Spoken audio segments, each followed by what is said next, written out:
बै कलमल सब नसना। प्रभ से रंग रातिया ताते गर्भ न ग्रसना। नाम कहत गोविंद का नाम कहत गोविंद का सूची भई रसना। मन तन निर्मल होई है मन तन निर्मल होई है गुर का जप जपना। साध संगत के बास में साध संगत के बास में कलमल सब नसना। बाणी गुरु गुरु है बाणी उपदेश कर दी है। सतगुरु जी की बाणी का उपदेश है साध संगत कै बास बै कलमल सब नसना। सत संगत की वडियाई की है। सत संगत दे गुणां नूं प्रगट करदी है बाणी। प्रभ सेती रंग रातिया ताते गर्भ न ग्रसना। ये सारे गुण संगत दे विचों प्राप्त हुंदे ने। सत संगत दे विच बसण वाले जिहड़े प्राणी ने सतसंगी पुरुष ने उन्हां दे सारे कलमल दूर हो जाते ने। कसमल कलमल किलबिख ये पाप ने। पाप ने कई किस्म के। सब तो वड्डा पहम पातक जो किसी भी कर्म कांड साधना हठ योग तपस्या दे नाल लै नहीं सकता। जिस प्राणी नूं पहम पातक लग गई है परंतु बिनसदा किवें है दूर किवें हुंदा है। गुरु अमरदास परसी है पहम पातक बिनास है। गुरु की शरण विच आ जावे उसका पहम पातक दूर हो जाता है। पहम पातक पाप इतना वड्डा है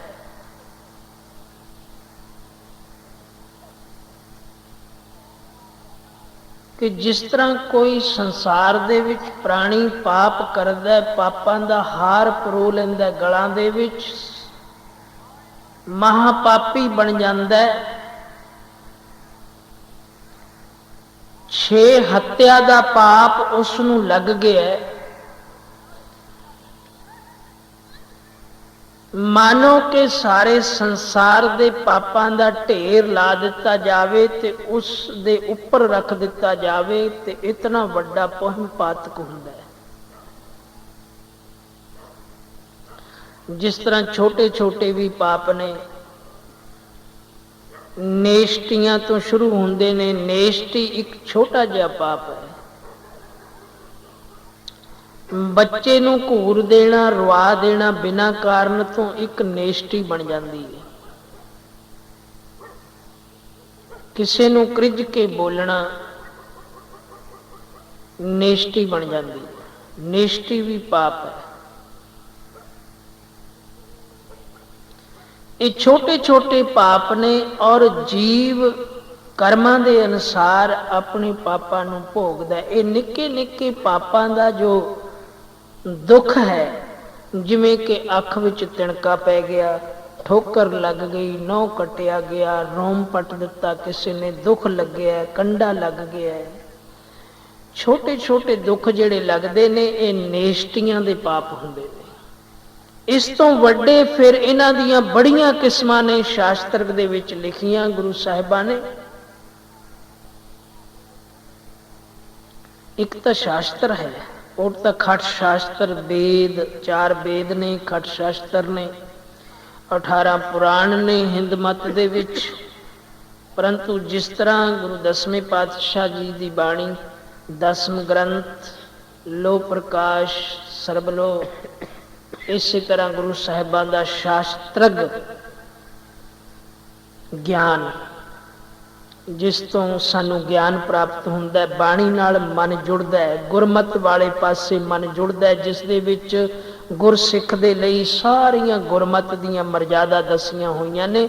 ਮੈਂ ਉਸ ਸ਼ਾਸਤਰਗ ਦੀ ਗੱਲ ਕਰਦਾ, ਨਾ ਕਿ ਸ਼ਾਸਤਰ ਦੀ।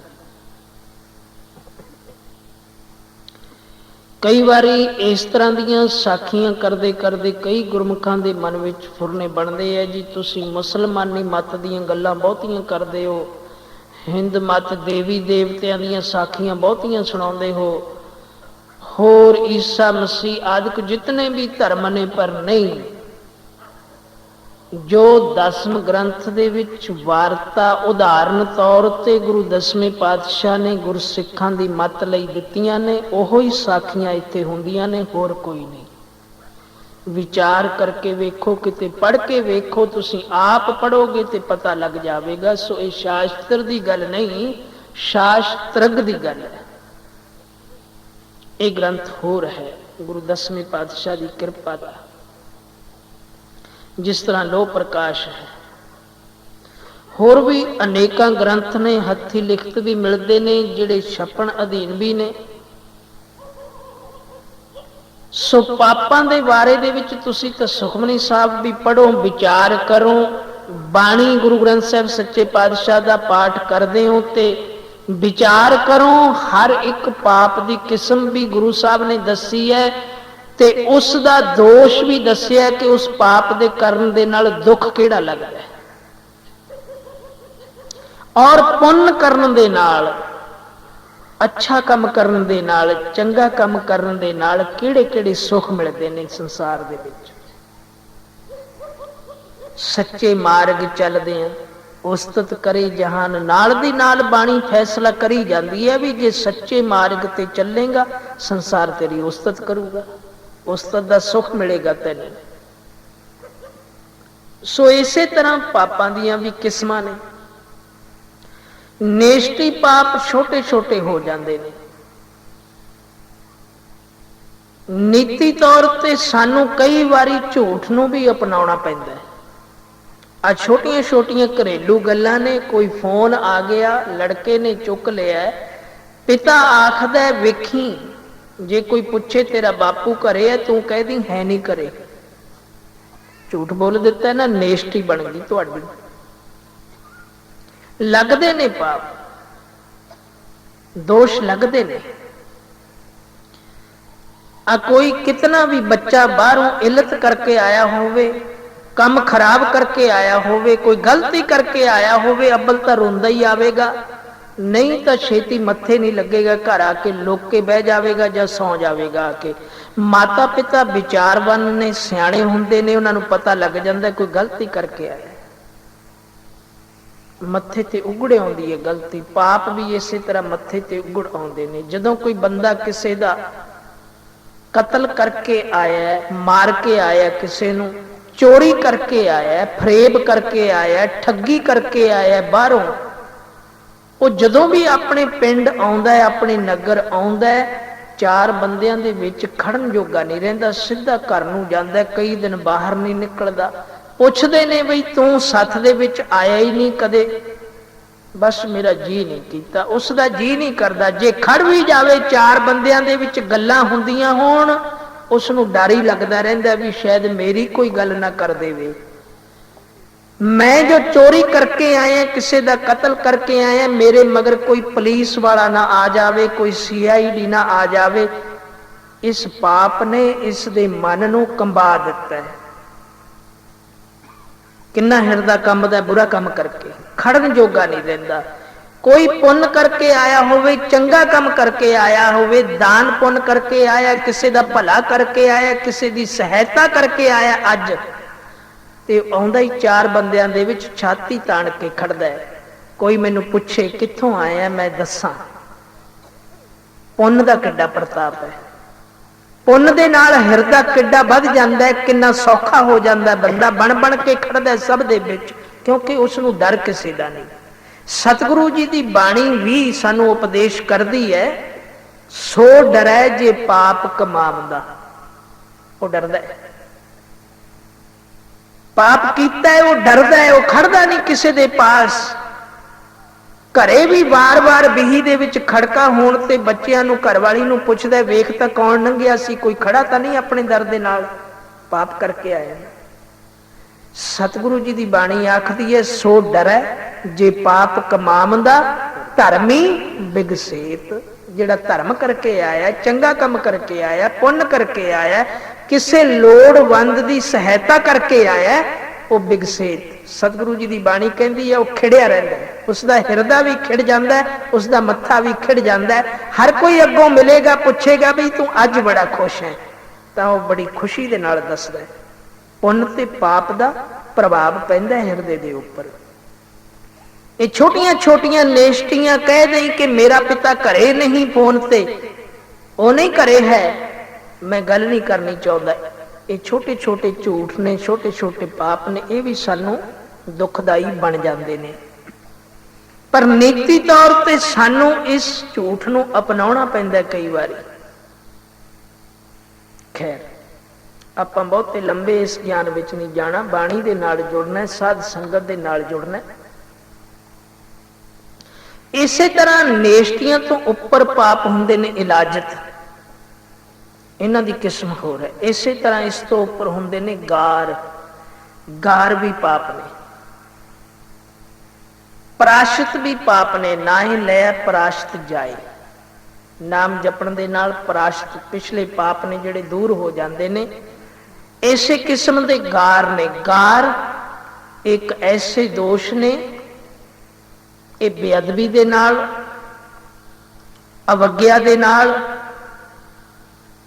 ਦੁਰਾਚਾਰੀ ਦੇ ਨਾਲ, ਕਿਸੇ ਦੇ ਉੱਪਰ ਝੂਠੀ ਤੁਹਮਤ ਲਾਉਣ ਦੇ ਨਾਲ, ਕਿਸੇ ਨੂੰ ਝੂਠ ਬੋਲ ਕੇ ਫਸਾ ਦੇਣਾ, ਐਵੇਂ ਹੀ ਗੱਲ ਬਣਾ ਦੇਣੀ ਕਿਸੇ ਦੀ, ਕੋਈ ਗਲਤੀ ਹੁੰਦੀ ਨਹੀਂ, ਇਹ ਚੰਗਾ ਆਦਮੀ ਹੈ, ਚੰਗਾ ਕਿਉਂ ਹੈ, ਲਾਓ ਵੀ ਇਸ ਨੂੰ ਕੋਈ ਤੁਹਮਤ। ਚਾਰ ਬੰਦਿਆਂ ਨੇ ਰਲ ਕੇ ਕੋਈ ਐਸੀ ਖੋਟੀ ਨੀਤੀ ਕਰੀ, ਉਸ ਦੀ ਵਿਚਾਰੇ ਦੀ ਬੇਅਦਬੀ ਕਰ ਦਿੱਤੀ। ਗਲਤੀ ਉਸਨੇ ਕੋਈ ਨਹੀਂ ਕੀਤੀ, ਪਰ ਬਣਾ ਦਿੱਤੀ, ਬਣਾ ਦਿੱਤੀ ਹੈ ਗਲਤੀ। ਇਹਦੇ ਨਾਲ ਗਾਰ ਪਾਪ ਬਣ ਜਾਂਦਾ ਹੈ। ਸ਼ਾਸਤਰ ਦੇ ਵਿੱਚ ਦੱਸਿਆ ਕਿ ਜੇ 100 ਪੂਰਾ ਗਾਰ ਬਣ ਜਾਵੇ ਨਾ ਇੱਕ ਬੰਦੇ ਦਾ, ਤੇ ਉਹਨੂੰ ਇੱਕ ਅਸਾਧ ਰੋਗ ਲੱਗ ਜਾਂਦਾ ਹੈ। ਰੋਗ ਲੱਗਦੇ ਨੇ। ਜੇ 100 ਗਾਰ ਉਸ ਦਾ ਬਣ ਗਿਆ, ਪਾਪ ਰੂਪੀ ਗਾਰ 100 ਬਣ ਗਿਆ ਨਾ, ਤਾਂ ਉਸ ਦੀ ਦੇਹੀ ਨੂੰ ਇੱਕ ਰੋਗ ਲੱਗ ਜਾਂਦਾ ਹੈ, ਚਾਹੇ ਸ਼ੂਗਰ ਦਾ ਲੱਗ ਜਾਵੇ, ਚਾਹੇ ਕੈਂਸਰ ਦਾ ਲੱਗ ਜਾਵੇ, ਅਸਾਧ ਰੋਗ, ਚਾਹੇ ਕੋੜ ਦਾ ਲੱਗ ਜਾਵੇ। ਭਾਵ ਕਿ ਨਾ ਮਿਟਣ ਵਾਲੀ ਬਿਮਾਰੀ ਉਸ ਨੂੰ ਲੱਗ ਜਾਂਦੀ ਹੈ, ਅੰਤਰੀਵ ਸਵਾਸਾਂ ਤੱਕ ਉਸ ਨੂੰ ਦੁੱਖ ਦਿੰਦੀ ਹੈ। ਤਾਂ ਤੇ ਇਹਨਾਂ ਪਾਪਾਂ ਤੋਂ ਬਚਣਾ ਚਾਹੀਦਾ। ਇਸੇ ਤਰ੍ਹਾਂ ਗਾਰ ਬਣਦੇ ਬਣਦੇ ਬਣਦੇ ਬਣਦੇ ਪੋਹਿਮ ਪਾਤਕ ਵੀ ਬਣ ਜਾਂਦਾ ਹੈ। ਪੋਹਿਮ ਪਾਤਕ ਸਭ ਤੋਂ ਵੱਡਾ ਪਾਪ ਹੈ। ਆਖਿਆ ਮੈਂ ਸਾਰਾ ਸਾਲ ਮਿਹਨਤ ਕੀਤੀ, ਚਾਹੇ ਵਪਾਰ ਵਿੱਚ, ਚਾਹੇ ਸਕੂਲ ਦੀ ਪੜ੍ਹਾਈ ਲਾ ਲਓ, ਚਾਹੇ ਕੋਈ ਹੋਰ ਕਾਰਜ ਲਾ ਲਓ, ਚਾਹੇ ਖੇਤੀਬਾੜੀ ਲਾ ਲਓ। ਖੇਤੀਬਾੜੀ ਜ਼ਿਮੀਂਦਾਰ ਕਰਦਾ, ਮੈਂ ਬੜੀ ਗੋਡੀ ਕੀਤੀ, ਬੜਾ ਰੇਹ ਪਾਇਆ, ਬੜੇ ਪਾਣੀ ਦਿੱਤੇ, ਬੜੀ ਸੰਭਾਲ ਕੀਤੀ ਫਸਲ ਦੀ, ਵੇਖਣ ਦੇ ਵਿੱਚ ਵੀ ਫਸਲ ਬੜੀ ਚੰਗੀ ਸੀ। ਬਈ ਸਾਰੇ ਲੋਕ ਕਹਿੰਦੇ ਨੇ ਐਤਕੀ ਤੇਰੀ ਫਸਲ ਬੜੀ ਚੰਗੀ ਹੈ, ਦਾਣਾ ਬੜਾ ਪਵੇਗਾ, ਕਣਕ ਦੀਆਂ ਬੱਲੀਆਂ ਬੜੀਆਂ ਚੰਗੀਆਂ ਨੇ, ਬਈ ਅੰਦਾਜ਼ੇ ਤੋਂ ਵੀ ਜ਼ਿਆਦਾ ਤੈਨੂੰ ਪ੍ਰਾਪਤੀ ਹੋਵੇਗੀ, ਅੰਦਾਜ਼ੇ ਤੋਂ ਜ਼ਿਆਦਾ ਨਿਕਲੇਗੀ ਇੱਕ ਕਿੱਲੇ ਦੇ ਵਿੱਚੋਂ ਕਣਕ।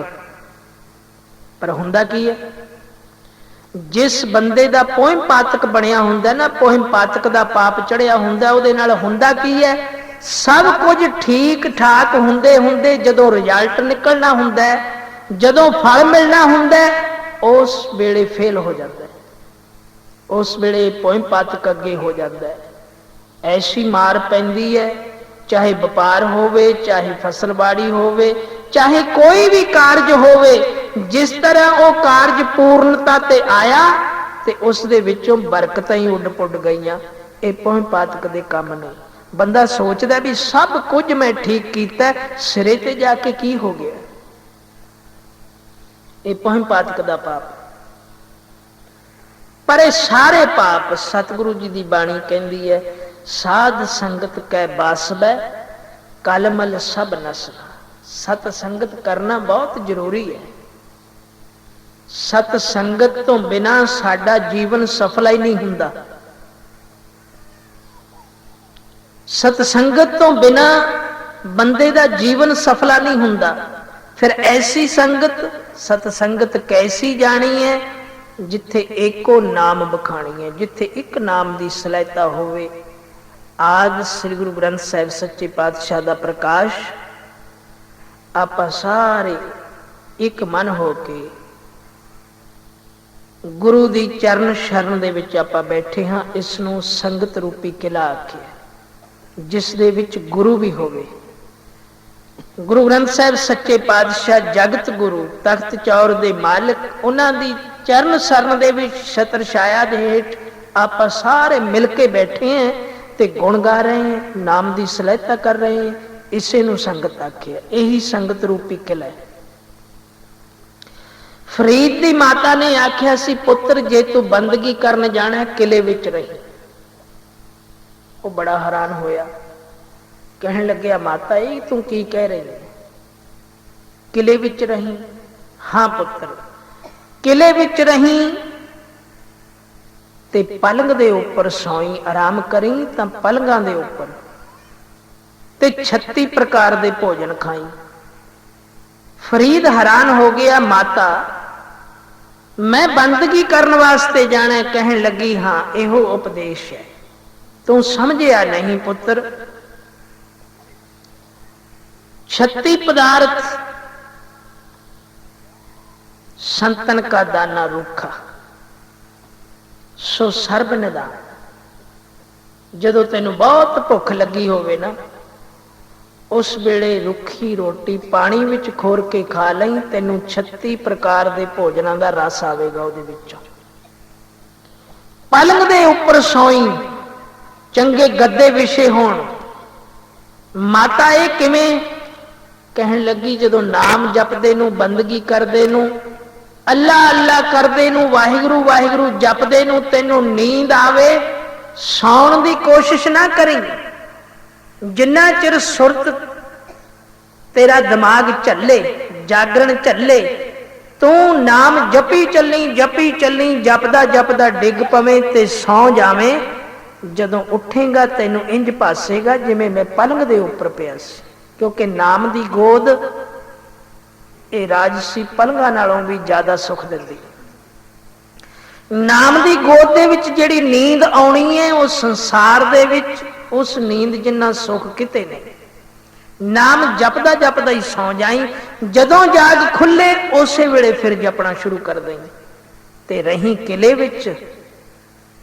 ਕਿਲੇ ਵਿੱਚ, ਕਿਲਿਆਂ ਦੇ ਵਿੱਚ ਤਾਂ ਰਾਜੇ ਰਹਿੰਦੇ ਨੇ। ਨਹੀਂ ਪੁੱਤਰ, ਇਹ ਕਿਲੇ ਕੀ ਨੇ? ਇਹ ਤਾਂ ਕੁਝ ਵੀ ਨਹੀਂ। ਇਹਨਾਂ ਦੇ ਵਿੱਚ ਕੋਈ ਰੱਖਿਆ ਨਹੀਂ। ਇਹਨਾਂ ਕਿਲਿਆਂ ਦੇ ਵਿੱਚ, ਇਹਨਾਂ ਕਿਲਿਆਂ ਨੂੰ ਤਾਂ ਟੱਪ ਕੇ ਜਮਗਣ ਆ ਜਾਂਦੇ ਨੇ, ਪਾਪ ਆ ਜਾਂਦੇ ਨੇ, ਕਲਯੁਗ ਆ ਜਾਂਦਾ, ਮਾਇਆ ਛਲ ਕਰ ਜਾਂਦੀ ਹੈ ਇਹਨਾਂ ਕਿਲਿਆਂ ਦੇ ਵਿੱਚ ਜਿਹੜੇ ਇੱਟਾਂ ਦੇ ਬਣੇ ਹੋਏ ਨੇ। ਪਰ ਇੱਕ ਕਿਲਾ ਹੈ ਜਿਸ ਦੇ ਪ੍ਰਥਾਏ ਬਾਣੀ ਵਿੱਚ ਆਖਿਆ, ਜੈ ਜਿੱਥੇ ਕੀਰਤਨ ਹੁੰਦਾ, ਜੈ ਸਾਧੂ ਗੋਬਿੰਦ ਭਜਨ। ਜਿੱਥੇ ਸਾਧੂ ਦੀ ਸੰਗਤ ਹੈ, ਗੋਬਿੰਦ ਦਾ ਭਜਨ ਹੈ, ਕੀਰਤਨ ਨਾਨਕ ਨੀਤ। ਧਰਮ ਰਾਏ ਨੇ ਆਖ ਛੱਡਿਆ, ਨਾ ਹੂੰ ਨੈ ਤੂੰ ਨੈ ਛੁਟੈ। ਆਪਣੇ ਦੂਤਾਂ ਨੂੰ ਵੀ ਕਹਿ ਦਿੱਤਾ ਹੈ, ਉੱਥੇ ਨਾ ਜਾਇਓ। ਸਾਧ ਸੰਗਤ ਰੂਪੀ ਕਿਲੇ ਦੇ ਵਿੱਚ ਨਾ ਵੜਿਓ। ਜੇ ਉੱਥੇ ਤੁਸੀਂ ਜਾਓਗੇ ਤੁਹਾਨੂੰ ਸੇਕ ਲੱਗੇਗਾ ਔਰ ਸਜ਼ਾ ਮੈਨੂੰ ਵੀ ਭੁਗਤਣੀ ਪਵੇਗੀ। ਇਹ ਸਾਧ ਸੰਗਤ ਰੂਪੀ ਕਿਲਾ ਹੈ ਨਾ, ਇਹਦੇ ਵਿੱਚ ਰਹੀ, ਇਕੱਲਾ ਨਾ ਰਹੀ। ਜਿੱਥੇ ਸੰਗਤ ਹੁੰਦੀ ਹੋਵੇ, ਜਿੱਥੇ ਬਹੁਤ ਸਾਧੂ ਜਨ ਗੁਰਸਿੱਖ ਮਿਲ ਕੇ ਵਾਹਿਗੁਰੂ ਦੀ ਉਸਤਤ ਕਰਦੇ ਹੋਣ, ਉਹਨਾਂ ਦੇ ਨਾਲ ਮਿਲ ਕੇ, ਇਸੇ ਨੂੰ ਤਾਂ ਸਤ ਸੰਗਤ ਆਖੇ। ਜਿੱਥੇ ਇੱਕੋ ਨਾਮ ਦੀ ਸਲਾਹਿਤਾ ਹੋਵੇ, ਸੋ ਐਸੇ ਸਾਧ ਸੰਗਤ ਰੂਪੀ ਕਿਲੇ ਦੇ ਵਿੱਚ ਰਹਿ ਕੇ ਫਰੀਦ ਨੇ ਬੰਦਗੀ ਕੀਤੀ ਤੇ ਪ੍ਰਵਾਨ ਹੋ ਗਿਆ। ਫਰੀਦ ਜੀ ਦੀ ਬਾਣੀ ਵੀ ਪੰਜਵੇਂ ਪਾਤਸ਼ਾਹ ਨੇ ਗੁਰੂ ਗ੍ਰੰਥ ਸਾਹਿਬ ਸੱਚੇ ਪਾਤਸ਼ਾਹ ਦੇ ਵਿੱਚ ਦਰਜ ਕਰ ਲਈ। ਇਹ ਦਰਗਾਹੀ ਬਾਣੀ ਬਣ ਗਈ, ਪਵਿੱਤਰ ਬਾਣੀ ਬਣ ਗਈ।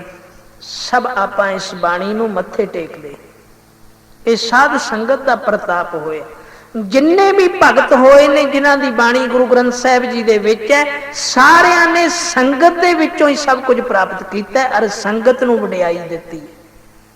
ਸਾਧ ਸੰਗਤ ਕੈ ਬਾਸਬੈ ਕਲਮਲ ਸਭ ਨਸਨਾ, ਪ੍ਰਭ ਸੇਤੀ ਰੰਗ ਰਾਤਿਆ ਤਾਤੇ ਗਰਭ ਨ ਗ੍ਰਸਨਾ, ਨਾਮ ਕਹਿਤ ਗੋਬਿੰਦ ਕਾ ਸੋਚੀ ਭਈ ਰਸਨਾ। ਬਾਬਾ ਆਦਮ ਗੁਰੂ ਰਾਮਦਾਸ ਸੱਚੇ ਪਾਤਸ਼ਾਹ, ਚੌਥੇ ਪਾਤਸ਼ਾਹ, ਧੰਨ ਧੰਨ ਗੁਰੂ ਰਾਮਦਾਸ, ਜਿਨ ਸਿਰਿਆ ਤਿਨੇ ਸਵਾਰਿਆ, ਪੂਰੀ ਹੋਈ ਕਰਾਮਾਤ, ਜਿਨ੍ਹਾਂ ਦੇ ਦਰਸ਼ਨ ਕਰਕੇ ਮੁਖ ਰਸ ਦੇ ਨਾਲ ਭਰ ਜਾਂਦਾ ਹੈ, ਜਿਨ੍ਹਾਂ ਦੇ ਦਰਸ਼ਨ ਕਰਕੇ ਮਨ ਨੂੰ ਐਸੀ ਸ਼ਾਂਤੀ ਆਉਂਦੀ ਹੈ, ਐਸੀ ਸ਼ਾਂਤੀ ਆਉਂਦੀ ਹੈ ਕਿ ਹਰ ਕੋਈ ਸਹਿਜ ਅਵਸਥਾ ਦੇ ਵਿੱਚ ਜਾ ਵਸਦਾ ਹੈ। ਸਭ ਤੋਂ ਉੱਚੀ ਅਵਸਥਾ ਹੈ ਸਹਿਜ। ਗੁਰੂ ਰਾਮਦਾਸ ਜੀ ਦੀ ਬਾਣੀ ਪੜ੍ਹੀਏ ਤੇ ਮਨ ਤਨ ਸਾਰਾ ਨਿਹਾਲ ਹੋ ਜਾਂਦਾ ਹੈ। ਬਾਬਾ ਆਦਮ ਸਿੱਖ ਸੀ ਗੁਰੂ ਰਾਮਦਾਸ ਜੀ ਦਾ, ਚੌਥੇ ਪਾਤਸ਼ਾਹ ਦਾ, ਜੋ ਮਨ ਦੇ ਉੱਪਰੋਂ, ਮਨ ਦੇ ਵਿੱਚੋਂ, ਤਨ ਦੇ ਵਿੱਚੋਂ, ਰੋਮ ਰੋਮ ਦੇ ਵਿੱਚੋਂ ਜਪਦਾ ਹੈ। ਜਪਣ ਦੇ ਨਾਲ ਗੁਰੂ ਰਾਮਦਾਸ ਜੀ ਦਾ ਨਾਮ, ਧੰਨ ਧੰਨ ਗੁਰੂ ਰਾਮਦਾਸ, ਧੰਨ ਧੰਨ ਗੁਰੂ ਰਾਮਦਾਸ, ਧੰਨ ਧੰਨ ਗੁਰੂ ਰਾਮਦਾਸ। ਇਸ ਦੀ ਅਵਸਥਾ ਕੀ ਬਣ ਗਈ? ਇਸ ਦੀ ਅਵਸਥਾ ਬਣ ਗਈ ਕਿ ਨਾਮ ਕਹਿਤ ਗੋਬਿੰਦ ਕਾ ਸੂਚੀ ਪਈ ਰਸਨਾ। ਨਾਮ ਕਹਿਤ ਗੋਬਿੰਦ ਕਾ ਸੂਚੀ ਪਈ ਰਸਨਾ, ਵਾਹਿਗੁਰੂ। ਨਾਮ ਕਹਿਤ ਗੋਬਿੰਦ ਕਾ ਸੂਚੀ ਪਈ ਰਸਨਾ, ਵਾਹਿਗੁਰੂ। ਨਾਮ ਕਹਿਤ ਗੋਬਿੰਦ ਕਾ ਸੂਚੀ ਪਈ ਰਸਨਾ, ਵਾਹਿਗੁਰੂ। ਨਾਮ ਕਹਿਤ ਗੋਬਿੰਦ ਕਾ ਸੂਚੀ ਪਈ ਰਸਨਾ, ਵਾਹਿਗੁਰੂ। ਸਾਧ ਸੰਗਤ ਕੈ ਬਾਸੁਬੈ, ਸੰਗਤ ਕੈ ਬਾਸੁਬੈ, ਕਲਮਲ ਸਭ ਨਸਨਾ। ਸਾਧ ਸੰਗਤ ਕੈ ਬਾਸੁਬੈ, ਕਲਮਲ ਸਭ ਨਸਨਾ। ਸਾਧ ਸੰਗਤ ਕੈ ਬਾਸੁਬੈ, ਕਲਮਲ ਸਭ ਨਸਨਾ। ਨਾਮ ਕਹਿਤ ਗੋਬਿੰਦ ਕਾ ਸੋਚੀ ਪਈ ਰਸਨਾ। ਇਹ ਵਾਹਿਗੁਰੂ ਵਾਹਿਗੁਰੂ ਜਪਦਾ ਹੈ। ਧੰਨ ਗੁਰੂ ਰਾਮਦਾਸ, ਧੰਨ ਗੁਰੂ ਰਾਮਦਾਸ ਜਪਦਾ ਹੈ। ਸੰਗਤ ਦੀ ਸੇਵਾ ਕਰਦਾ ਹੈ, ਜੰਗਲ ਦੇ ਵਿੱਚੋਂ ਲੱਕੜੀਆਂ ਲਿਆਉਂਦਾ ਹੈ, ਸਾਰਾ ਦਿਨ ਬਾਲਣ ਚੁਗਦਾ ਰਹਿੰਦਾ ਹੈ।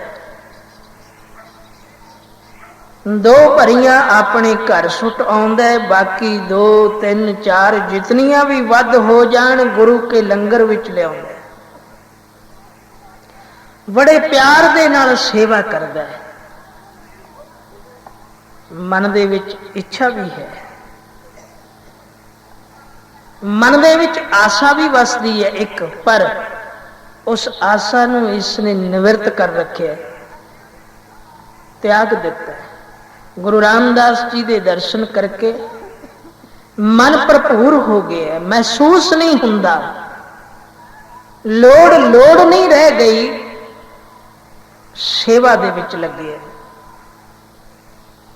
ਘਰ ਵਾਲਾ ਬਾਲਣ ਵੇਚ ਕੇ ਆਪਣੀ ਰੋਟੀ ਭੋਜਨ ਦਾ ਗੁਜ਼ਾਰਾ ਕਰਦਾ ਤੇ ਸਾਰਾ ਦਿਨ ਜੰਗਲ ਦੇ ਵਿੱਚੋਂ ਲੱਕੜੀਆਂ ਤੇ ਰਾਤ ਨੂੰ ਆ ਕੇ ਗੁਰੂ ਘਰ ਸੇਵਾ ਕਰਦਾ।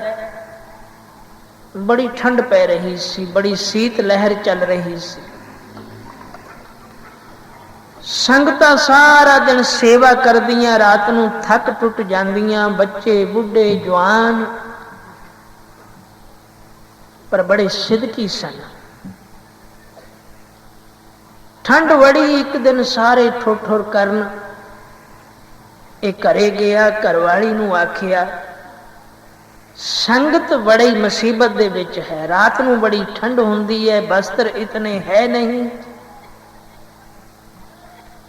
ਜੇ ਕੁਝ ਅੰਗੀਠੀਆਂ ਬਣਾ ਦੇਵੇਂ ਤਾਂ ਰਾਤ ਨੂੰ ਜਿੱਥੇ ਜਿੱਥੇ ਵੀ ਸੰਗਤ ਆਰਾਮ ਕਰਦੇ ਹੈ, 4-4 5-5 ਜਾਣੇ ਇਕੱਠੇ ਹੋ ਕੇ, ਉੱਥੇ ਮੈਂ ਅੰਗੀਠੀਆਂ ਪਖਾ ਦਿਆ ਕਰਾਂ, ਸੇਕ ਲੱਗੇ ਤੇ ਠੰਡ ਦੂਰ ਹੋਵੇ। ਘਰਵਾਲੀ ਕਹਿਣ ਲੱਗੀ ਠੀਕ ਹੈ। ਸਵੇਰ ਤੋਂ ਅੰਗੀਠੀਆਂ ਬਣਾਉਣੀਆਂ ਸ਼ੁਰੂ ਕਰ ਦਿੱਤੀਆਂ ਤੇ ਇਸਨੇ ਉਹਨਾਂ ਅੰਗੀਠੀਆਂ ਦੇ ਵਿੱਚ ਲੱਕੜੀਆਂ ਛੋਟੀਆਂ ਛੋਟੀਆਂ ਕੱਟ ਕੇ ਪਾ ਕੇ ਦਿਨੇ, ਹੁਣ ਬਾਲਣ ਲੈਣ ਨਹੀਂ ਜਾਂਦਾ, ਬਾਲਣ ਘਰ ਦੇ ਵਿੱਚ ਬਹੁਤ ਇਕੱਠਾ ਹੋ ਗਿਆ, ਵੇਚਾਂਗੇ ਨਹੀਂ, ਜੋ ਭੋਰਾ ਕਣਕਾ ਗੁਰੂ ਕੇ ਲੰਗਰ ਵਿੱਚੋਂ ਮਿਲੇਗਾ ਉਸੇ ਨਾਲ ਗੁਜ਼ਾਰਾ ਕਰ ਲਵਾਂਗੇ, ਸੰਗਤ ਦੀ ਸੇਵਾ ਕਰਾਂ। ਦੂਰ ਦੂਰ ਤੋਂ ਸੰਗਤ ਆਉਂਦੀ ਹੈ ਗੁਰੂ ਰਾਮਦਾਸ ਜੀ ਦੇ ਦਰਸ਼ਨਾਂ ਨੂੰ ਤੇ ਸੇਵਾ ਕਰਨ ਵਾਸਤੇ। ਸੇਵਾ ਦਾ ਕੁੰਭ ਖੁੱਲਿਆ, ਸਭ ਕੋਈ ਚਾਹੁੰਦਾ ਮੈਂ ਵੀ ਆਪਣਾ ਜੀਵਨ ਸਫਲਾ ਕਰ ਲਵਾਂ। ਠੰਡ ਬਹੁਤ ਜ਼ਿਆਦਾ ਹੈ ਤੇ ਇਸ ਗੁਰਸਿੱਖ ਆਦਮ ਨੇ ਅੰਗੀਠੀਆਂ ਲਾ ਲਾ ਕੇ ਜਿੱਥੇ ਜਿੱਥੇ ਵੀ ਜੱਥੇ ਸੰਗਤਾਂ ਦੇ 10-10 20-20 5-5 4-4 ਉੱਥੇ ਉੱਥੇ ਅੰਗੀਠੀਆਂ ਪਖਾ ਕੇ ਰੱਖ ਦਿੱਤੀਆਂ ਨੇ।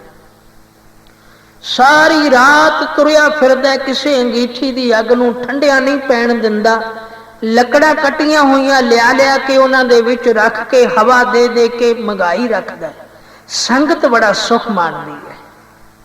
ਜਿਸ ਦਿਨ ਤੋਂ ਇਸਨੇ ਇਹ ਸੇਵਾ ਸ਼ੁਰੂ ਕੀਤੀ ਤੇ ਸਭ ਕੋਈ ਅਸੀਸਾਂ ਦਿੰਦਾ, ਆਦਮ ਤੂੰ ਧਨ ਹੈ, ਤੂੰ ਧਨ ਹੈ ਗੁਰੂ का सिख जो इतनी सेवा करदा है। आ बच्चे ठुर ठुर करदे सन, बुढ़े ठुर ठुर करदे सन।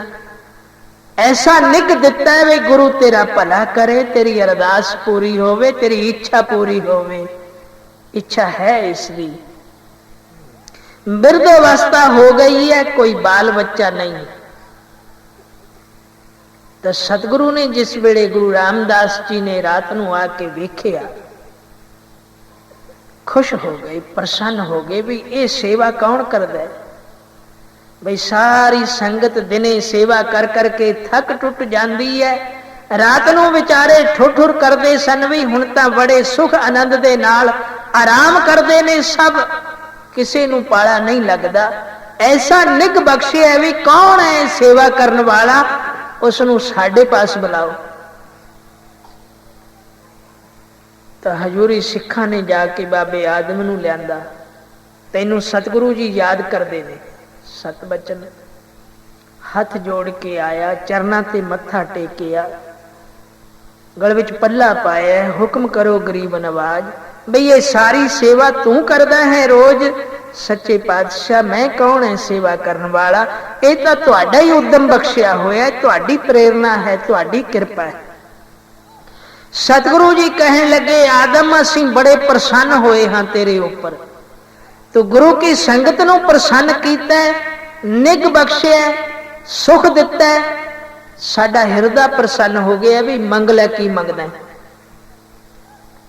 जिस वेले सतगुरु जी ने आखिया मंगला की मंगदा है तो यह चुप कर गया, इसके मुखों आवाज ना निकली। बिरध अवस्था ते शर्म खा गया कि जे मैं हुण पुत्र दी दात मंगा ते संगत की आखेगी भी एडा विरध हो गया है, हुण इसदे घर पुत्र होवेगा, बच्चा होवेगा, इसदे घर इसनूं शर्म नहीं आउंदी।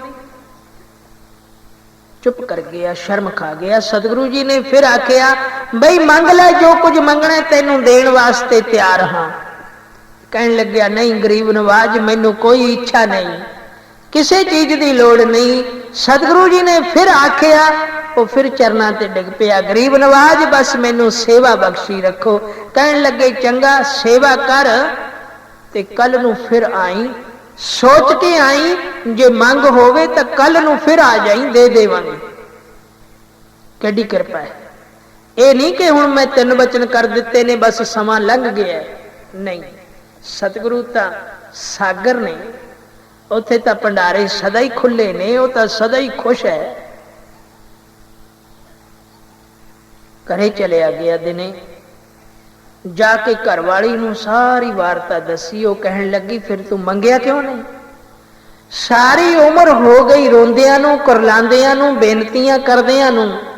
ਜੇ ਹੁਣ ਸੱਚਾ ਗੁਰੂ ਪ੍ਰਾਪਤ ਹੋਇਆ, ਪੂਰਾ ਗੁਰੂ ਪ੍ਰਾਪਤ ਹੋਇਆ, ਜਿਸ ਦੇ ਘਰ ਕੋਈ ਘਾਟਾ ਨਹੀਂ, ਜੇ ਸਾਡੇ ਕਰਮਾਂ ਵਿੱਚ ਵੀ ਨਾ ਹੋਵੇ ਤੇ ਉਹ ਆਪ ਲਿਖ ਦਿੰਦਾ ਹੈ, ਆਪ ਦੇ ਦਿੰਦਾ ਹੈ, ਕਿਉਂਕਿ ਕਰਨ ਕਾਰਨ ਸਮਰੱਥ ਹੈ। ਸਾਰੇ ਦੇਵਤੇ ਉਸ ਦੇ ਵਸ ਵਿੱਚ ਹਨ। ਤੇ ਜੇ ਉਹਨਾਂ ਨੇ ਆਪ ਆਖਿਆ ਸੀ ਤੂੰ ਕਿਉਂ ਨਹੀਂ ਬੋਲਿਆ, ਤੈਨੂੰ ਕੀ ਹੋ ਗਿਆ? ਮੈਂ ਹੁੰਦੀ ਤੇ ਮੰਗ ਲੈਂਦੀ। ਸਤਿਗੁਰੂ ਜੀ ਨੇ ਕਿੰਨੀ ਵਾਰੀ ਵਚਨ ਕੀਤਾ, ਕਹਿੰਦਾ ਕਈ ਵਾਰੀ ਕੀਤਾ, ਤੇ ਨਾਲ ਇੰਜ ਵੀ ਆਖਿਆ ਵੀ ਸੋਚ ਲਈ, ਜੇ ਅੱਜ ਨਹੀਂ ਚੇਤਾ ਆਉਂਦਾ ਕੱਲ ਨੂੰ ਆ ਕੇ ਮੰਗ ਲਈ। ਕਹਿਣ ਲੱਗੀ ਫਿਰ ਮੈਂ ਚਲਦੀ। ਉਹ ਕਹਿਣ ਲੱਗਿਆ ਨਾ, ਮੈਨੂੰ ਸ਼ਰਮ ਆਉਂਦੀ ਹੈ, ਆਪਣੀ ਅਵਸਥਾ ਤਾਂ ਵੇਖ। ਕਹਿਣ ਲੱਗੀ ਨਹੀਂ, ਸਤਿਗੁਰੂ ਜੀ ਆਪ ਕਿਰਪਾ ਕਰਦੇ ਨੇ, ਫਿਰ ਅਸੀਂ ਕਿਉਂ ਨਾ ਮੰਗੀਏ? ਪ੍ਰਸੰਨ ਹੋਏ ਨੇ, ਜਗਤ ਦੇ ਮਾਲਕ ਨੇ, ਪੂਰੇ ਗੁਰੂ ਨੇ। ਤਾਂ ਬਾਬਾ ਆਦਮ ਤੇ ਉਸਦੀ ਘਰਵਾਲੀ ਦੂਸਰੀ ਰਾਤ ਨੂੰ ਜਦੋਂ ਸੇਵਾ ਕਰਨ ਵਾਸਤੇ ਸ਼ਾਮ ਨੂੰ ਆਏ, ਸਾਰੀ ਰਾਤ ਸੇਵਾ ਕੀਤੀ ਤੇ ਸਵੇਰ ਨੂੰ ਫਿਰ ਸਤਿਗੁਰੂ ਜੀ ਦੇ ਪਾਸ ਆ ਗਏ। ਦੀਵਾਨ ਵਿੱਚ ਆ ਕੇ ਮੱਥਾ ਟੇਕਿਆ। ਸਤਿਗੁਰੂ ਜੀ ਨੇ ਕੋਲ ਬਿਠਾ ਲਏ, ਬੜੇ ਪ੍ਰਸੰਨ ਹੋਏ ਸਤਿਗੁਰੂ। ਕਹਿਣ ਲੱਗੇ ਆਦਮ ਬਈ ਸਲਾਹ ਕਰ ਲਈ ਹੈ, ਕੀ ਮੰਗਣਾ ਹੈ? ਸਾਡੀ ਪ੍ਰਸੰਨਤਾ ਹੈ, ਮੰਗ ਲੈ ਜੋ ਕੁਝ ਮੰਗਣਾ। ਉਹ ਤਾਂ ਫਿਰ ਸ਼ਰਮਾ ਗਿਆ, ਪਰ ਉਸਦੀ ਘਰਵਾਲੀ ਉਹ ਖੜੀ ਹੋ ਗਈ, ਗਲ ਵਿੱਚ ਚੁੰਨੀ ਪਾਈ। ਸੱਚੇ ਪਾਤਸ਼ਾਹ ਆਪ ਅੰਤਰਜਾਮੀ ਹੋ, ਜਾਣੀ ਜਾਣ ਹੋ, ਕਿਰਪਾ ਕਰੋ। ਇਹ ਤਾਂ ਸੰਗਦਾ ਬੋਲਦਾ ਨਹੀਂ, ਪਰ ਮਾਵਾਂ ਨੂੰ ਤਾਂ ਸਦਾ ਹੀ ਪੁੱਤਰ ਪਿਆਰੇ ਨੇ, ਸਦਾ ਹੀ ਲੋੜ ਹੈ, ਪੁੱਤਰ ਦੀ ਦਾਤ ਬਖਸ਼ ਦਿਓ, ਇੱਕ ਪੁੱਤਰ ਦੀ ਦਾਤ ਬਖਸ਼ ਦਿਓ ਸੱਚੇ ਪਾਤਸ਼ਾਹ। ਤਾਂ ਸਤਿਗੁਰੂ ਜੀ ਨੇ ਨੈਣ ਬੰਦ ਕੀਤੇ, ਰਸੀਲੇ ਨੈਣ ਜਿਸ ਵੇਲੇ ਫਿਰ ਖੋਲੇ, ਖੁਸ਼ ਹੋ ਕੇ ਕਹਿਣ ਲੱਗੇ ਆਦਮ ਤੇਰੇ ਕਰਮ ਦੇ ਵਿੱਚ ਤਾਂ ਵੀ ਪੁੱਤਰ ਹੈ ਨਹੀਂ, ਹੈ ਨਹੀਂ। ਸੱਚੇ ਪਾਤਸ਼ਾਹ ਜਿਵੇਂ ਆਪ ਦੀ ਰਜ਼ਾ ਹੈ, ਆਪ ਦੀ ਰਜ਼ਾ ਹੈ। ਮਾਤਾ ਬੋਲੀ ਸੱਚੇ ਪਾਤਸ਼ਾਹ ਸਾਡੇ ਕਰਮ ਦੇ ਵਿੱਚ ਤਾਂ ਕੁਝ ਵੀ ਨਹੀਂ, ਬੰਦੇ ਦੇ ਕਰਮ 'ਚ ਹੁੰਦਾ ਕੀ ਹੈ? ਕੁਝ ਵੀ ਨਹੀਂ ਹੁੰਦਾ। ਇਹ ਤਾਂ ਖਾਲੀ ਹੱਥ ਆਇਆ ਤੇ ਖਾਲੀ ਹੱਥ ਜਾਂਦਾ। ਬੰਦੇ ਦੇ ਵਸ ਵਿੱਚ ਕੁਝ ਨਹੀਂ, ਭਾਵੇਂ ਹੈ ਭਾਵੇਂ ਨਹੀਂ ਹੈ। ਇਹ ਸਭ ਕੁਝ ਕਰਨ ਵਾਲੇ ਤਾਂ ਤੁਸੀਂ ਹੋ। ਕਿਰਪਾ ਕਰੋ, ਮਿਹਰ ਕਰੋ, ਤੁਸੀਂ ਦਇਆ ਦੇ ਸਾਗਰ ਹੋ। ਤੁਹਾਡੇ ਘਰ ਵਿੱਚ ਕੀ ਘੱਟ ਹੈ? ਆ ਸਾਰਾ ਸੰਸਾਰ ਵੀ ਤਾਂ ਪੈਦਾ ਕੀਤਾ, ਸਾਨੂੰ ਵੀ ਤਾਂ ਪੈਦਾ ਤੁਸੀਂ ਕੀਤਾ ਨਾ। ਕਿਰਪਾ ਕਰਦੇ ਹੋ। ਚਰਨਾਂ ਤੇ ਡਿੱਗ ਪਏ ਦੋਨੋਂ ਜਾਣੇ। ਸਤਿਗੁਰੂ ਜੀ ਕਹਿਣ ਲੱਗੇ ਠੀਕ ਹੈ ਬਈ ਤੁਹਾਡੇ ਕਰਮ ਦੇ ਵਿੱਚ ਤਾਂ ਪੁੱਤਰ ਹੈ ਨਹੀਂ ਸੀ, ਪਰ ਅਸੀਂ ਦੇ ਦਿੰਦੇ ਹਾਂ। ਇੱਥੇ ਤਾਂ ਬਰਮਾ ਨੂੰ ਵੀ ਹਾਰ ਜਾਂਦੇ ਨੇ। ਸਾਰਾ ਸੰਸਾਰ ਅਗੰਮੀ ਕੁਦਰਤ ਦੇ ਕਾਨੂੰਨ ਵਿੱਚ ਵਸਦਾ ਹੈ। ਸਾਰੇ ਸੰਸਾਰ ਦੇ ਉੱਪਰ ਧਰਮ ਰਾਏ ਦਾ ਕਾਨੂੰਨ ਲਾਗੂ ਹੈ। ਬਰਮਾ ਨੇ ਜੋ ਕੁਝ ਲਿਖ ਦਿੱਤਾ ਹੈ ਸੋ ਲਿਖ ਦਿੱਤਾ ਹੈ। ਜਿਸ ਦੇ ਕਰਮ ਵਿੱਚ ਨਹੀਂ, ਕਿਸੇ ਦੀ ਹਸਤੀ ਨਹੀਂ ਕਿ ਉਸ ਨੂੰ ਦੇ ਸਕੇ। ਇਹ ਹੁਕਮ ਵੀ ਬਰਮਾ ਨੂੰ, ਧਰਮ ਰਾਏ ਨੂੰ, ਸ਼ਿਵ ਜੀ ਨੂੰ, ਵਿਸ਼ਨੂੰ ਨੂੰ, ਤਿੰਨੇ ਦੇਵਤਿਆਂ ਨੂੰ ਉਸੇ ਨਿਰੰਕਾਰ ਨੇ ਦਿੱਤਾ ਹੋਇਆ। ਗੁਰੂ ਰਾਮਦਾਸ ਜੀ ਨੇ ਦਿੱਤਾ ਹੋਇਆ ਬਈ ਕਾਨੂੰਨ ਚੋਂ ਬਾਹਰ ਨਹੀਂ ਚੱਲਣਾ, ਕਰਮ ਅਨੁਸਾਰ ਲੇਖਾ ਕਰਨਾ। ਧਰਮ ਰਾਏ ਨੂੰ ਹੁਕਮ ਹੈ ਬਈ ਸੱਚਾ ਕਰਨੇ ਆਓ, ਸੱਚਾ ਨਿਆਂ ਕਰਨਾ, ਕਿਸੇ ਦੀ ਲਿਹਾਜ਼ ਨਹੀਂ ਕਰਨੀ ਕਦੇ ਵੀ। ਸੋ ਦੇਵਤਿਆਂ ਦਾ ਕੀਤਾ ਤਾਂ ਕਦੇ ਕੁਝ ਹੋ ਵੀ ਨਹੀਂ ਸਕਦਾ। ਕਰਮ ਅਨੁਸਾਰ ਭੁਗਤਣਾ ਪੈਂਦਾ। ਇੱਕ ਵਾਰੀ ਤਾਂ ਤਿੰਨੇ ਦੇਵਤੇ ਧਰਮ ਰਾਏ ਵੀ ਹਾਰ ਗਏ ਸਨ। ਕੁਬੇਰ ਨੂੰ ਇੱਕ ਐਸਾ ਸੇਵਾਦਾਰ ਮਿਲ ਗਿਆ ਜੋ ਬੜੀ ਸੇਵਾ ਕਰਦਾ ਸੀ ਮਾਤਲੋਕ ਦੇ ਵਿੱਚੋਂ। ਤਾਂ ਜਿਸ ਵੇਲੇ ਉਸਨੇ ਵੇਖਿਆ ਕਿ ਮੇਰੀ ਸੇਵਾ ਬੜੀ ਕਰਦਾ ਪਰ ਇਸ ਦੀ ਉਮਰ ਬੜੀ ਘੱਟ ਹੈ, ਜੇਕਰ ਇਸ ਦੀ ਵੀ ਉਮਰ ਵੱਡੀ ਹੋਵੇ ਜਿੰਨੀ ਮੇਰੀ ਹੈ, ਸ੍ਰਿਸ਼ਟੀ ਜਿੰਨੀ ਉਮਰ, ਕਿਉਂਕਿ ਸ੍ਰਿਸ਼ਟੀ ਦੀ ਉਮਰ ਹੁੰਦੀ ਹੈ, 4 ਯੁੱਗ ਬੀਤਦੇ ਨੇ। ਇਸੇ ਤਰ੍ਹਾਂ 36 ਯੁੱਗ ਬੀਤ ਜਾਣ 4-4 ਵਾਰੀ ਤਾਂ ਇੱਕ ਕਲਪ ਬਣ ਜਾਂਦਾ ਹੈ। ਕਲਪ ਤੋਂ ਬਾਅਦ ਫਿਰ ਪਰਲੋ ਆਉਂਦੀ ਹੈ, ਪਰਲੋ ਤੋਂ ਬਾਅਦ ਫਿਰ ਦੁਬਾਰਾ ਫਿਰ ਸ੍ਰਿਸ਼ਟੀ ਬਣਦੀ ਹੈ। इस तरह सृष्टियां ਦੀਆਂ भी उम्रां ने, पर इन्हां सृष्टियां का कोई अंत नहीं, कोई आद नहीं कि कदों तो शुरुआत हुई। ਇਹ ਤਾਂ सतगुरु जी जिमें जपजी साहब ਦੇ ਵਿੱਚ गुरु नानक सच्चे पातशाह फरमाਉਂਦੇ ने कि जा करता सृष्टि को साजे आपे जाने सो, आपे ही जानदा, होर किसे नूं पता नहीं। पर उम्र अनुसार ही सारी चीज है। देवतियां ने आख्या, कुबेर ने आख्या कि इसकी उम्र छोटी है, इसकी उम्र बढ़ जावे। बर्मा दे पास गया, दादा इसकी उम्र बढ़ाउणी है। वह कहन लग्या मैं तो जन्म देण वाला है, मैं तो जन्म देण वाला है, मेरे हाथ विच कुछ नहीं, मैनू कुछ बुरा भला ना बोली कि मैं तेरी सहायता नहीं कर सकिया। चल मैं तेरे नाल चलदा हाँ, आपां महादेव दे पास जाने हैं, क्योंकि मौत उसदे हथ विच है। उसनू आखांगे ते तू इसनू मारी ना। वो कहने लग्या ठीक है। महादेव जी दे पास चले गए। इन्हां दे हथ विच शक्ति है, निरंकार ने बख्शी है, निरंकार दा अंग ने, उन्हां दीयां शक्तियां ने। सारे देवते कम लैंदा निरंकार इन्हां तो, और कदे भी निरंकार दे हुक्म चों बाहर नहीं चल सकते। कई बारी इन्हां नूं भी माण हो जाता है, पर छेती टुट जाता है माण, फिर भुल विच आके भुल बख्शाउंदे ने। सो शिव जी दे पास आए, महादेव दे पास आए, दसिया आके कि कबीर जी आए ने, बर्मा जी ने आख्या कि इन्हां दे नाल एक बच्चा है, वो इन्हां दी बड़ी सेवा करदा है, उसदी उम्र है थोड़ी, ते तुहाडे अगे बेनती है कि तुसीं इस नूं मारियो ना, जिन्ना चिर कबीर ना आखे। मौत तुहाडे वस विच है ना। उसनूं भी बिपता पै गई। उसने आख्या भी मौत तो मेरे बस विच है, पर हुक्म तो अकाल पुरख वाहिगुरू दा चलदा है। जे उन्होंने मैनू एडी वड्डी ताकत संसार चलाउण दी दे दित्ती है, तिन्ने देवतियां नूं ये ताकत बख्शी है, एक संसारी, एक भंडारी, एक लाए दी बाण, पर मैं हुक्म चों बाहर तो नहीं चल सकता। पर इधर कुबेर जी हन, ये बड़ी शक्ति दे मालक ने, किते सराफ ही ना दे देण कोई। उन्होंने भी सोच के बहाना कर लिया कि मैं तो इसनूं मारांगा नहीं, पर बेशक मौत मेरे हथ विच है कि मैं हुक्म करा तो बंदा मरदा है, पर मेरे हुक्म नाल नहीं। जदों उसका कर्म आ जाता मैं हुक्म ही उस वेले दे सकदा कि इसनूं लै जाओ। बहाना बना दिना मौत का। किसी नूं सप लड़ गया, कोई गड्डी थल्ले आ गया, कोई बीमार होकर मर गया, कोई ठोकर खा के मर गया, किसी का हार्ट अटैक हो गया, अनेकां रस्ते ने जान दे। ये सब बहाने ने, बन जाता कोई ना कोई अचानक।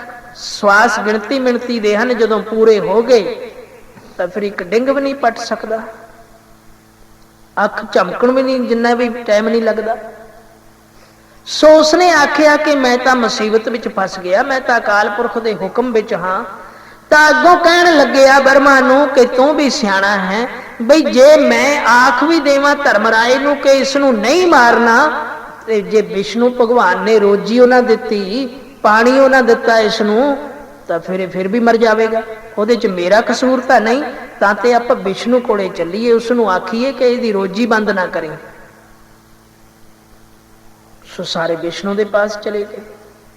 कुबेर जी ने जाके विष्णु जी नूं नमस्कार की, देवतिया ने भी नमस्कार की, सारिया ने जदों नमस्कार की, वो कहन लगे मामला की है, किवें आए हो?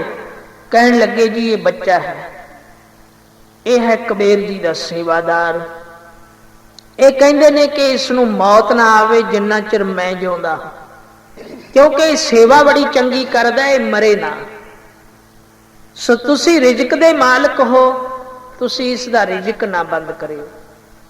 वो कहन लगे भले लोगो, मैं भी अकाल पुरख वाहिगुरू की आग्या अनुसार चलदा, जिन्ना रिजक किसे दे कर्म दे विच लिखिया होया, जिन्ना कोई दान पुण्य करके आया उतना ही मिलना है, ते बाकी सवासां दी गति है। जे सवास ही पूरे हो गए तो रिजक की करेगा, भावें मूँह दे विच बुरकी पाई होवे। जदों सवास की गिणती पूरी हो गई तो इसने मर जाना है जी। फिर सवासां की गिणती किस दे हाथ विच है? कहंदे इहदे हिसाब किताब दा तां धर्मराज नूं पता है। तिन्ने देवते बहाना ला के छुट गए। कबीर जी कहन लगे फिर तुसी तिन्ने धर्मराज दे पास मेरी दुआ करो, चलो चलीए सारे जाने। जदों धर्मराज नूं जाके मामला दसिया, धर्मराज हस पिया, कहन लगे सारा संसार कानून अनुसार चलदा, वाहिगुरू दे कानून तो बाहर कोई नहीं। मैं भी उसदे डर दे विच वसदा, मैनू भी बड़ा डर लगदा, मैनू हुक्म है सच्चा न्याय कर। जदों सवासां दी गिणती पूरी हो जावे मैनू जमदूत भेजने पैंदे ने, ते तू जमदूतां ना भेजी। कहन लग्या मैं सोच के दसदा। एक कानफ्रेंस होण लग पई, देवतियां दी मीटिंग हो गई धर्मराज दे द्वारे ते। किन्ने ही देवते इकट्ठे हो गए, विचार करन लगे। धर्मराज ने सारियां नूं विचार विच पा दिता भी सोचीए आपां, सोचीए आपां इस नूं बचाउणा चाहीदा है। भी कबीर दा सेवक है, कबीर बड़ा वड्डा देवता है, खजानची है रब दा, सारा खजाना इस दे पास है संसार दा, सो बचना चाहिए। पर धर्मराज नूं पता तां लग गया कि इस मुंडे दी उम्र तां हुण थोड़ी हो रहिंदी है, कुछ घंटे इन्हें तां पूरा हो जाना, मैं तां रख नहीं सकदा, की कीता जावे। बेनती कीती अकाल पुरख वाहिगुरू दे अगे, तां आवाज होई तैनूं फिक्र करन दी लोड़ नहीं, तूं सच्चा न्याय करना है। सो सारे अजे सलाह ही करते सन ते बच्चा कोले बैठा सी। कबीर जी नूं कहन लग्या गुरु जी, स्वामी जी, मेरे ढिड दे विच कुछ दर्द हो रहा है, मैं बाथरूम जाया मां, मैं बाहर जाया मां, दिशा फराक जाया मां। कहंदे जाया।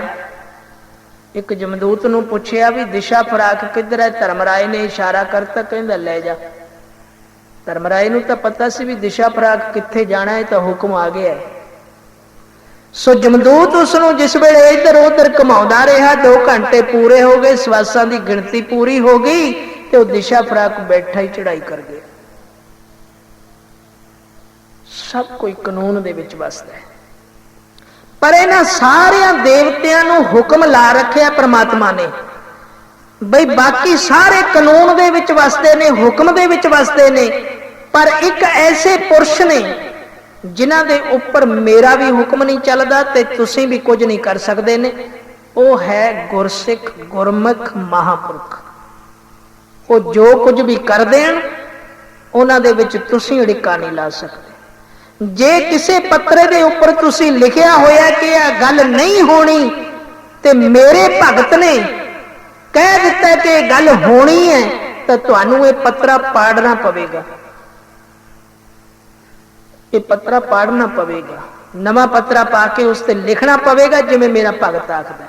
एक भगत ने, गुरसिख ने, नाम जपण वाले, जेड़े किसी भी देवते, किसी धर्मराय, किसी शक्ति के हुक्म विच नहीं, वो सिर्फ अकाल पुरख के हुक्म विच चलदे ने। सो गुरु रामदास जी तो आप सतगुरु सन। इन्हां ने ज्योतिषियां नूं भी पुछया सी, सतगुरु की शरण विच आउण तो पहला बड़े अडंबर कीते सन, बड़े प्रयोजन कीते सन, किसी पासों पुत्र की दात मिले, सब ने यही आख्या कि तुहाडे कर्म दे विच पुत्र है नहीं।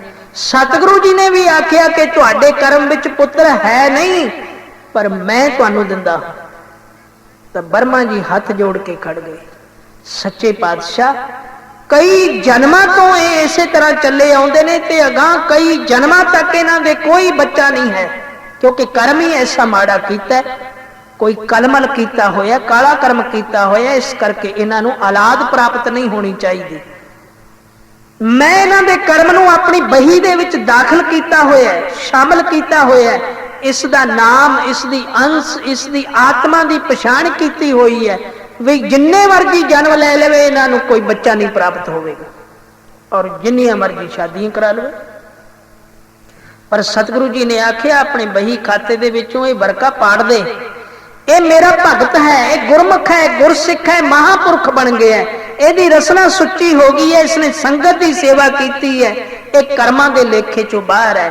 तैनूं नहीं पता बाणी की कहंदी है, धर्म राए दर कागद फारे जन नानक लेखा समझा। गुरसिखां दे तां कागज ही धर्म राय पाड़ के रख दिंदा, कहंदा मेरे हथ नहीं इन्हां दा लेखा, इन्हां दा लेखा तां गुरु नानक ही समझेगा, मेरे वल नूं नहीं इन्हां ने आउणा, इन्हां ने तां गुरु वल नूं जाना है। ਇਹ ਸਵਰਗ ਦੇ ਵੀ ਇੱਛਕ ਨਹੀਂ, ਇਹ ਤਾਂ ਸੱਚਖੰਡ ਦੇ ਵਾਸੀ ਨੇ, ਸਵਰਗਾਂ ਦੇ ਵਿੱਚ ਵੀ ਇਹ ਨਹੀਂ ਜਾਂਦੇ ਤੇ ਨਰਕ ਵਿੱਚ ਆਉਣ ਵਾਲੇ ਕੰਮ ਹੀ ਨਹੀਂ ਕਰਦੇ ਗੁਰਸਿੱਖ, ਤੇ ਜਾਣਗੇ ਕਿਵੇਂ?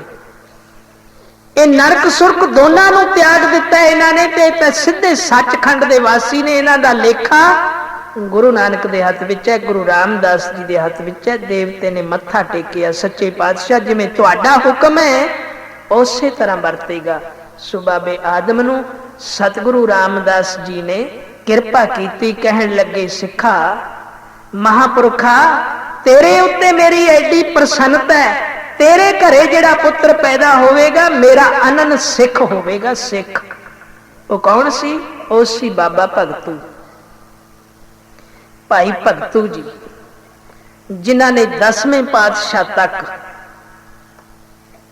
ਗੁਰੂਆਂ ਦੀ ਸੇਵਾ ਕੀਤੀ ਤੇ 10ਵੇਂ ਪਾਤਸ਼ਾਹ ਤੋਂ ਬਾਅਦ ਵੀ ਉਹਨਾਂ ਦੀ ਅੰਸ਼ ਵੱਡੇ ਵੱਡੇ ਰਾਜੇ ਬਣੇ, ਵੱਡੇ ਵੱਡੇ ਵਜ਼ੀਰ ਬਣੇ। ਹੁਣ ਵੀ ਉਹਨਾਂ ਦੀ ਵੰਸ਼ ਉਸੇ ਤਰ੍ਹਾਂ ਚੱਲੀ ਆਉਂਦੀ ਹੈ, ਐਡਾ ਪਸਾਰਾ ਹੋ ਗਿਆ ਹੈ। ਇਹ ਧੰਨ ਗੁਰੂ ਰਾਮਦਾਸ ਜੀ ਦੀ ਕਿਰਪਾ ਹੈ। ਕਿਰਪਾ ਕਿਵੇਂ ਹੋਈ? ਸਾਧ ਸੰਗਤ ਕੈ ਬਾਸਵੈ ਕਲਮਲ ਸਭ ਨਸਨਾ। ਇਹ ਜਿਹੜੇ ਕਲਮਲ ਸੀ ਨਾ, ਪਿਛਲੇ ਜਨਮਾਂ ਤੋਂ ਪਾਪ ਚੱਲੇ ਆਉਂਦੇ, ਗੁਰੂ ਰਾਮਦਾਸ ਜੀ ਦੀ ਸੰਗਤ ਕਰਕੇ, ਸੇਵਾ ਕਰਕੇ ਤੇ ਨਾਮ ਜਪ ਕੇ ਰਸਨਾ ਵੀ ਸੁੱਚੀ ਹੋ ਗਈ ਤੇ ਕਲਮਲ ਵੀ ਦੂਰ ਹੋ ਗਏ। ਧਰਮ ਰਾਏ ਦਰ ਕਾਗਦ ਫਾਰੇ, ਜਨ ਨਾਨਕ ਲੇਖਾ ਸਮਝਾ। ਸਾਧ ਸੰਗਤ ਕੈ ਬਾਸਵੈ ਕਲਮਲ ਸਭ ਰਸਨਾ। ਸਾਧ ਸੰਗਤ ਕੈ ਬਾਸਵੈ ਕਲਮਲ ਸਭ ਰਸਨਾ। ਸਾਧ ਸੰਗਤ ਕੈ ਬਾਸਵੈ ਕਲਮਲ ਸਭ ਰਸਨਾ। ਸਾਧ ਸੰਗਤ ਕੈ ਬਾਸਵੈ ਕਲਮਲ ਸਭ ਰਸਨਾ। ਸਾਧ ਸੰਗਤ ਕੈ ਬਾਸਵੈ ਕਲਮਲ ਸਭ ਰਸਨਾ। ਸਾਧ ਸੰਗਤ ਕੈ ਬਾਸਵੈ ਕਲਮਲ ਸਭ ਰਸਨਾ। ਸਾਧ ਸੰਗਤ ਕੈ ਬਾਸਵੈ ਕਲਮਲ ਸਭ ਰਸਨਾ। ਸਾਧ ਸੰਗਤ ਕੈ ਬਾਸਵੈ ਕਲਮਲ ਸਭ ਰਸਨਾ। ਨਾਮ ਨਿਦਾਨ ਨਾਨਕ ਸੁਖੀ, ਪੇਟ ਸਾਧ ਦਰਸ ਨਵਾਏ ਗੁਰੂ। ਨਾਮ ਨਿਦਾਨ ਨਾਨਕ ਸੁਖੀ, ਪੇਟ ਸਾਧ ਦਰਸ ਨਵਾਏ ਗੁਰੂ। ਪੇਟ ਸਾਧ ਦਰਸ ਨਵਾਏ ਗੁਰੂ।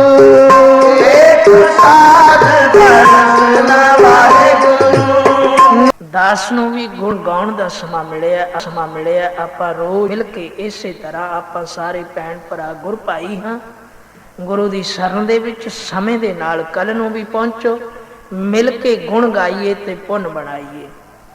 ਹੁਣ ਕੀਰਤਨ ਸਮਾਪਤੀ ਹੈ, ਇਸ ਤੋਂ ਉਪਰੰਤ ਸੈਕਟਰੀ ਸਾਹਿਬ ਦੱਸਣਗੇ। ਕੁਝ ਬੱਚੇ ਜਿਹੜੇ ਆਏ ਨੇ, ਜਿਨ੍ਹਾਂ ਦੇ ਮਾਤਾ ਪਿਤਾ ਬੜੇ ਪ੍ਰੇਮ ਤੇ ਸ਼ਰਧਾ ਦੇ ਨਾਲ ਆਪਣੇ ਆਪਣੇ ਬੱਚਿਆਂ ਨੂੰ ਗੁਰਬਾਣੀ ਜਾਪ ਦੇ ਵਿੱਚ ਸ਼ਾਮਲ ਕਰਵਾਇਆ, ਚਾਹੁੰਦੇ ਸਨ ਕਿ ਸਾਡੇ ਵੀ ਬੱਚਿਆਂ ਦੀਆਂ ਜ਼ਿੰਦਗੀਆਂ ਸਫਲ ਹੋਣ, ਇਹ ਵੀ ਗੁਰੂ ਵਾਲੇ ਬਣ ਜਾਣ। ਕਿਵੇਂ ਬਣਨਗੇ ਗੁਰੂ ਵਾਲੇ? ਸੋ ਅਸੀਂ ਜਾਪ ਪ੍ਰਾਰੰਭ ਕਰਵਾਇਆ ਹੈ। 13 ਅਪ੍ਰੈਲ ਵਿਸਾਖੀ ਦਾ ਦਿਨ ਸਾਰਿਆਂ ਨੇ ਅੰਮ੍ਰਿਤ ਪਾਨ ਕਰਨਾ। ਇਹਨਾਂ ਬੱਚਿਆਂ ਨੇ, ਤੁਸੀਂ ਵੀ ਆਪਣੇ ਬੱਚਿਆਂ ਨੂੰ ਪ੍ਰੇਰਨਾ ਦਿਓ। ਤੁਸੀਂ ਵੀ ਜਿਨ੍ਹਾਂ ਨੇ ਅੰਮ੍ਰਿਤ ਨਹੀਂ ਪਾਨ ਕੀਤਾ, ਉਹ ਜ਼ਰੂਰ ਅੰਮ੍ਰਿਤਧਾਰੀ ਬਣ ਕੇ ਗੁਰੂ ਵਾਲੇ ਬਣ ਜਾਓ, ਤਾਂ ਤੇ ਸਾਡਾ ਜੀਵਨ ਸਫਲਾ ਹੋਵੇ। ਹੁਣ ਬੱਚੇ ਹਾਜ਼ਰੀ ਭਰਨਗੇ, ਉਸ ਤੋਂ ਉਪਰੰਤ ਆਨੰਦ ਸਾਹਿਬ ਦਾ ਪਾਠ ਹੋਵੇਗਾ। ਦਾਸ ਦੇ ਕੀਰਤਨ ਦੀ ਸਮਾਪਤੀ ਹੈ। ਕੱਲ ਨੂੰ ਫਿਰ ਸਮੇਂ ਦੇ ਨਾਲ। ਵਾਹਿਗੁਰੂ ਜੀ ਕਾ ਖਾਲਸਾ, ਵਾਹਿਗੁਰੂ ਜੀ ਕੀ